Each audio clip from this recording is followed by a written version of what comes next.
এই পাকা আপেল দিয়ে আজ বানাবো একটা মজাদার রেসিপি। সেটা কিন্তু খেলে অসাধারণ লাগে আর বাচ্চাদের জন্য কিন্তু একদমই পারফেক্ট। জানতে চাইছেন যে আমি কি বানাবো, তো চলো আজকের ভিডিওটা আপনাদের সাথে শেয়ার করা যাক। তার আগে বলে দিই, যদি ভিডিওটা ভালো লেগে থাকে অবশ্যই লাইক কমেন্ট শেয়ার করবেন, ঠিক আছে? তো চলো ভিডিওটি স্টার্ট করা যাক। তার জন্য নিয়েছি আমি কটা আপেল, ওটা আমি ধুয়ে নিয়েছি পরিষ্কারভাবে। তারপর এটা আমি চাকুর সাহায্যে আমি কেটে নেব। এর যে ভেতরের দানাগুলো আছে সেটা কিন্তু বের করে দিতে হবে। আর এটা আমি ছোট ছোট সাইজের কেটে নেব। আপনাদের যদি মনে হয় তাহলে এই ছালটা ছাড়িয়ে দিতে পারো, তাছাড়া অপশনাল রেখে দিতেও পারো। তো এইভাবে আমি কিন্তু কেটে নেব আর দানাগুলো আমি সরিয়ে দেব। তারপর আমি ছোট্ট ছোট্ট সাইজের আপেলগুলো আমি কেটে নেব।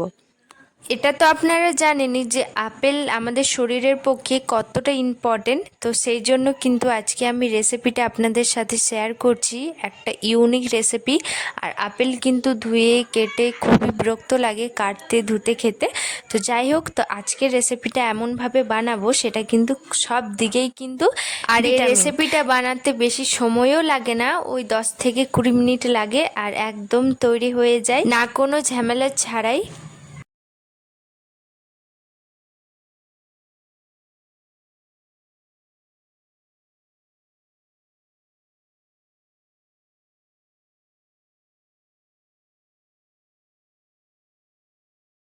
আপেলগুলো এইভাবে ছোট ছোট কেটে নিয়ে একটা মিক্সির মধ্যে এটা আমি দিয়ে দিলাম। আর এটার মধ্যে হালকা জল অ্যাড করব, মানে 2 চামচের মতো।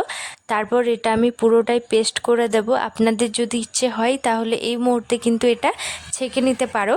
তো এটা আমি এইভাবেই এমনই রাখবো। তারপর এদিকে আমি একটা ননস্টিকের প্যান চাপিয়ে ওটার মধ্যে আমি চিনি দিয়ে দেব পরিমাণ মতো।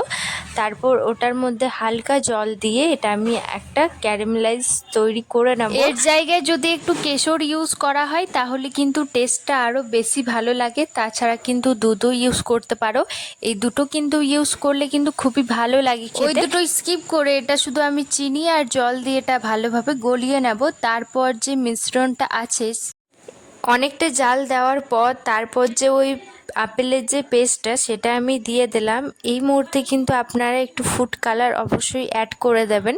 তো আমার কাছে ছিল না, তো আমি অ্যাড করিনি। তো এমনিতে ভালো লাগে আর কি দেখতে জিনিসটা।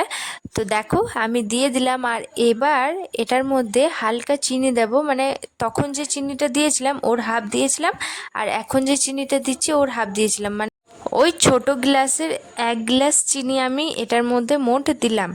তো এবার এটা ভালোভাবে, এটা গ্যাসটা একদম হাই থাকবে আর ভালোভাবে এটা নাড়াতে হবে যতক্ষণ না এটা একটু গাঢ় হয়ে আসবে।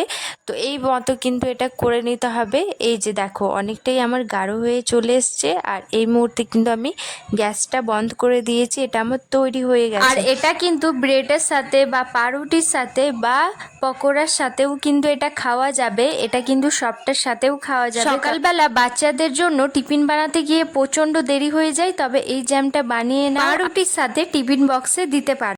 তো এই জিনিসটা ভালো, সেই জন্য কিন্তু আমি কাচের বয়ামে রাখছি। হ্যাঁ, তবে এটা ফ্রিজে রাখতে হবে। আর যদি ফ্রিজে না রাখো তাহলে কিন্তু 1 থেকে 2 দিন এটা ভালো থাকবে, তারপর জানি না কেমন থাকবে। তো সেই জন্য এটা ফ্রিজে রাখা একদম। আর এই রেসিপিটা কিন্তু ভীষণই ভালো হয় খেতে। তবে এই আপেলের যে ছালটা সেটা কিন্তু ছাড়িয়ে দেবেন, কারণ এটা একটু মানে দাঁতে লেগে যেতে পারে আপেলের ছালটা, তো সেই জন্য ছাড়িয়ে দেবেন। তো এইভাবে একদম বানালে কিন্তু খুবই অসাধারণ লাগে এটা খেতে। আর এখন তো আপেল ভীষণই দাম, তো এইভাবে বানিয়ে কিন্তু স্টোর করে রেখে দিতে পারেন, একদম আপেলের ফ্লেভারটা চলে আসবে। আর এটা চট করে খারাপও হবে না, একদম ঠিক থাকবে 1-2 সপ্তাহ। তো এইভাবে বানিয়ে নাও আর স্টোর করে রেখে দাও। তো যাই হোক, ভিডিওটা কেমন লাগলো অবশ্যই লাইক কমেন্ট শেয়ার করবেন। বাই, রাধে রাধে, সবাই ভালো থেকো, সাবধানে থেকো। আবার আসছি নেক্সট